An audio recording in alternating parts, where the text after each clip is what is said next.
से अपील कर रहा हूं कि पढ़ो नौजवानों, तारीख को पढ़ो, दीन को समझो, दीन के तकाज़ों को समझो, दीन को समझ कर अमल करो, इस मुल्क के कानून को समझो।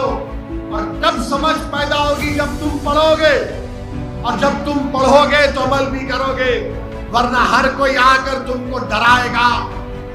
अब ये डर का रास्ता आपको छोड़ना पड़ेगा, ये डर के रास्ते को छोड़ना पड़ेगा।